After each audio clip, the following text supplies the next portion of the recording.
നമ്മുടെ ദൈനംദിന ജീവിതത്തിൽ പലരും നമ്മെ ജീവനോടെ കുഴിച്ചു മൂടാൻ ശ്രമിക്കാറുണ്ട്. ചിലപ്പോൾ സ്നേഹത്തിന്റെയോ അധികാരത്തിന്റെയോ പേരിൽ നമ്മെ തളർത്തുന്ന വാക്കുകളിലൂടെയാകാം അത്. അല്ലെങ്കിൽ ആത്മവിശ്വാസത്തിന്റെ അടിവേരറക്കുന്ന പരിഹാസ ശരങ്ങളിലൂടെയോ അവഗണനകളിലൂടെയോ ആകാം അത്. കൂടാതെ നമ്മൾ അവസാനിച്ചുവെന്ന് സ്വയം ഉറപ്പിക്കാൻ അവർ ഭയത്തിന്റെ കല്ലുകൾ കൊണ്ട് നമ്മളുടെ മേൽ കല്ലറകൾ തീർക്കും. നമ്മൾ ഇനി തിരിച്ചു വരില്ലെന്ന് ഉറപ്പിച്ച് അവർ ആ കല്ലറയ്ക്ക് കാവൽ നിൽക്കും. ആഘോഷങ്ങൾ നടത്തും. പക്ഷേ നിങ്ങളുടെ സമ്മതമില്ലാതെ മറ്റാർക്കും നിങ്ങളെ കുഴിച്ചു മൂടാൻ കഴിയില്ല.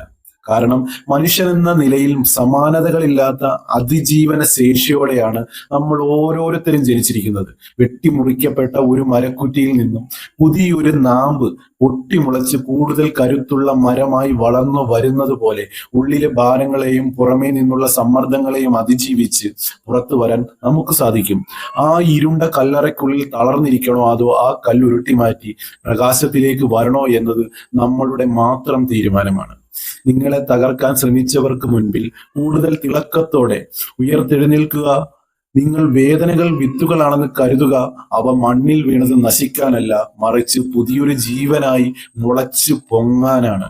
രേണുസുധിയുടെ ജീവിതത്തെക്കാൾ മികച്ച ഉദാഹരണം ഈ സന്ദേശത്തിന് നൽകാനില്ല. തകർച്ചയിൽ നിന്നും ഒരു ഫീനിക്സ് പക്ഷിയെ പോലെ പറന്നുയരാൻ അവർക്ക് സാധിച്ചുവെങ്കിൽ നമ്മൾക്കും അതിന് സാധിക്കും.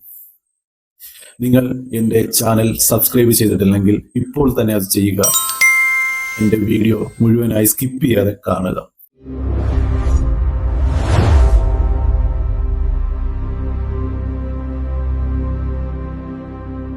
ഇന്ന് ഞാൻ ഇവിടെ വന്നത് വേറെ ഒരു കാര്യത്തിനുമല്ല. നമ്മുടെ നാട്ടിലെ സോഷ്യൽ മീഡിയ ചാനലുകളിൽ കാണിക്കുന്ന അപൂർവ കാഴ്ചകൾ കണ്ടിട്ട് എനിക്ക് ചിരിക്കണോ കരയണോ എന്നറിയാത്ത ഒരു അവസ്ഥയായതുകൊണ്ട് സംസാരിക്കാൻ വേണ്ടി വന്നതാണ്. ഇന്ന് കേരളത്തിൽ എനിക്ക് തോന്നുന്നു ഏറ്റവും ലാഭമുള്ള ബിസിനസ് എന്തെന്ന് വെച്ചാൽ അത് പശു വളർത്തലോ റബ്ബർ വെട്ടലോ അല്ലെങ്കിൽ റിയൽ എസ്റ്റേറ്റോ ഒന്നും അല്ലെന്നാണ് എനിക്ക് തോന്നുന്നു. കാരണം മറ്റുള്ളവരുടെ കിടപ്പറ രഹസ്യങ്ങളും കുടുംബ വഴക്കുകളും ക്യാമറയിൽ ഒപ്പിയെടുത്ത് യൂട്യൂബിൽ ഇടുക എന്നതാണ് ഇപ്പോഴത്തെ ഏറ്റവും നല്ല വ്യത്യാസം. അല്ലെ കിടപ്പറയിലെ കാര്യങ്ങൾ തന്നെ റീൽസ് ആയിട്ട് മറ്റുള്ളവരെ കാണിക്കുക. ഇതൊക്കെയാണ് ഇപ്പോഴത്തെ ബിസിനസ്. രാവിലെ എഴുന്നേറ്റ് പല്ല് തേക്കുന്നതിന് മുമ്പ് ഫോൺ എടുത്ത് നോക്കിയാൽ മതി. നാട്ടിൽ ഒരു ബ്ലോഗർ ചേട്ടൻ വന്നിട്ട് നല്ല കടുപ്പിച്ച മുഖവും ഗൗരവപരമായിട്ടുള്ള ആ മുഖമൊക്കെ കാണിച്ച് നിൽക്കുന്നത് കണ്ടാൽ തോന്നും അമേരിക്കയിൽ അടുത്ത പ്രസിഡന്റിനെ തിരഞ്ഞെടുക്കുന്ന ഈ ചേട്ടനായിരിക്കും എന്ന് വരെ നമുക്ക് തോന്നും. ഇവിടെ നമുക്ക് ഇന്ന് ചർച്ച ചെയ്യാൻ പോകുന്ന ഒരു പൊട്ടിത്തെറിയുടെ കഥയാണ്. സംഗതി എന്താണെന്ന് വെച്ചാൽ രേണുസുധിയും അവരുടെ മകനും തമ്മിൽ എന്തോ ഒരു ചെറിയൊരു അസ്വാരസ്യം ഉണ്ടത്രേ. കർത്താവ്, ഇത്രയും കാലം നമ്മൾ കരുതിയിരുന്നത് വീട്ടിലെ കാര്യങ്ങൾ വീട്ടുകാർ തന്നെ തീർക്കുമെന്നാണ്. പക്ഷെ ഈ പുതിയ കാലത്ത് അതിനൊക്കെ മാറ്റം വന്നിട്ടുണ്ട്. വീട്ടിൽ അച്ഛനും മകനും തല്ലുകൂടിയാൽ നേരെ ഒരുത്തൻ മയക്കും കൊണ്ടുചെന്ന് അവിടെ നിൽക്കും. ചേട്ടാ, ആ അടി കൊള്ളുന്നതിന് ഒരു ക്ലോസപ്പ് ഷോട്ട് എടുക്കാൻ പറ്റുമോ? അല്ലെങ്കിൽ അടിച്ചപ്പം മോൻ വല്ല ചീത്ത വല്ല തെറി വല്ലതും പറഞ്ഞായിരുന്നു എന്ന് ചോദിക്കുന്ന മട്ടി വന്നിട്ട് ഒരുത്തൻ മൈക്കുമായിട്ട് വന്ന് അതിങ്ങനെ മുന്നിൽ വന്ന് അടി കൊണ്ടവന്റെ നേരെ മൈക്കും ചൂട്ടി വന്ന് ഇന്ന് ചോദിക്കുന്ന ആ ഒരു അവസ്ഥ ഒന്ന് ആലോചിച്ച് നോക്കിയേ. മനുഷ്യന്മാരെ ജീവിക്കാൻ അനുവദിക്കാത്ത ഒരു വർഗമായും മാറിയിരിക്കുകയാണ് ഇവര്, അല്ലെ?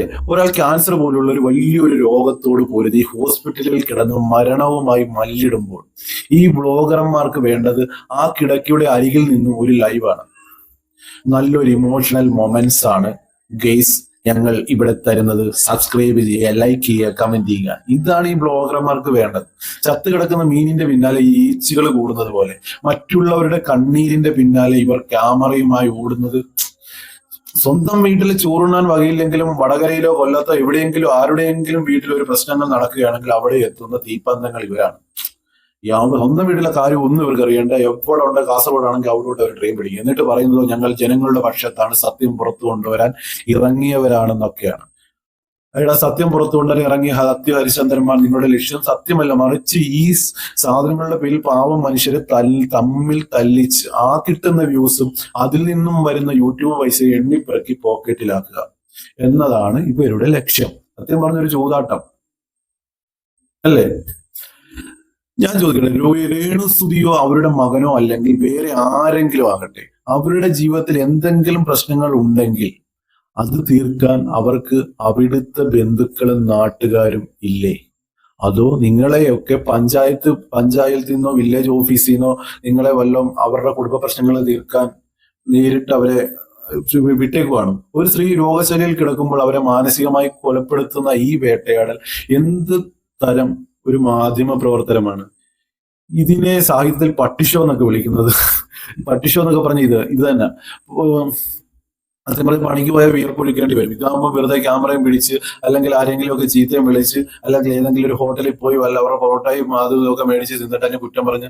പക്ഷെ ഒന്നോർത്തണം സുഹൃത്തുക്കൾ, ഇവരുടെയൊക്കെ ഈ കച്ചവടത്തിന് നമ്മളും കൂട്ടു നിൽക്കുന്നുണ്ട് എന്നതാണ് ഏറ്റവും വലിയ തമാശ. ആരെങ്കിലും ഒരുത്തൻ വന്ന് കള്ളക്കഥ ഇറക്കുമ്പോൾ അതിന്റെ താഴെ പോയി 2 തെറിയും എഴുതി ആ വീഡിയോ 10 ആളുടെ മുന്നിൽ എത്തിക്കുന്നത് നമ്മളാണ്. നമ്മൾ നൽകുന്ന ആ വ്യൂസ് ആണ് അവരുടെ ഇന്ധനം. ആ ഇന്ധനം തീരുന്ന അന്ന് ഈ വ്ളോഗർമാരും അവരുടെ നാടാവള്ളികളും താനെ നിശബ്ദമായിക്കൊള്ളും. അതുകൊണ്ട് ഇനിയെങ്കിലും ഇത്തരം വിഷം തോക്കുന്ന വ്യൂസിന് വേണ്ടി മനുഷ്യരെ വിൽക്കുന്ന ചാനലുകളെയും വ്യാജ വാർത്തകളെയും തിരിച്ചറിയുക. മറ്റുള്ളവരുടെ കണ്ണീരിൽ നിന്നും എണ്ണയിട്ട് തീ കൊളുത്തി മാറ്റുമ്പോൾ കൈയടിക്കാതിരിക്കുക. ആ അമ്മയും മകനും അവരുടെ കുടുംബം എങ്ങനെ ജീവിക്കണമെന്ന് തീരുമാനിക്കാൻ അവർക്ക് സ്വാതന്ത്ര്യമുണ്ട്. അതിനിടയിൽ കയറി കൊടികെട്ടി സമരം ചെയ്യാൻ നിൽക്കുന്ന ഈ മാധ്യമ ഗുണ്ടകളെ നമ്മൾ ബഹിഷ്കരിക്കണമെന്നാണ് എൻ്റെ ഒരു അഭിപ്രായം. ഈ മനോഹരമായ ദുർനടപടികൾ ഒക്കെ നിർത്തി സ്വന്തം പണി നോക്കി പോയാൽ എല്ലാവർക്കും നല്ലത്. കാരണം നല്ലത് പറയാനായിട്ട് നിങ്ങളുടെ മുന്നിൽ എത്തുന്ന ആൾക്കാർക്ക് പോലും അത് നിങ്ങളോട് പറഞ്ഞ് ഫലിപ്പിക്കാൻ പറ്റാതെ പോകുന്ന ഒരവസ്ഥ. ഏറ്റവും ആദരവ് തോന്നിയിട്ടുള്ള ഒരു വ്യക്തിയാണ് ഈ രേണു സുധി എന്ന് പറയുന്നത്. കാരണം അവരുടെ വിൽ പവർ അതിന്റെ 1% പോലും ഇല്ലാത്ത ആൾക്കാർ എത്രയോ എടുത്ത് കരഞ്ഞും കൂവിയും നടക്കുമ്പോൾ അവര് അതിൽ നിന്നൊക്കെ അവർ പിടിച്ചു വന്ന മാർഗമോ അല്ലെങ്കിൽ ഒന്നുമല്ല, അവരുടെ ലക്ഷ്യത്തിനെയാണ് ഞാൻ പറയുന്നത്. അതുകൊണ്ട് ഇനി തുടർന്നുള്ള എന്റെ വീഡിയോകളിൽ രേണു സുധി എന്ന് പറയുന്ന ആ ഒരു വ്യക്തി എന്റെ ഒരു കോണ്ടന്റ് തന്നെ ആയിരിക്കും. അവർക്ക് വേണ്ടി ഞാൻ നിങ്ങളുടെ മുമ്പിൽ എത്തുക തന്നെ ചെയ്യും. ഓക്കെ.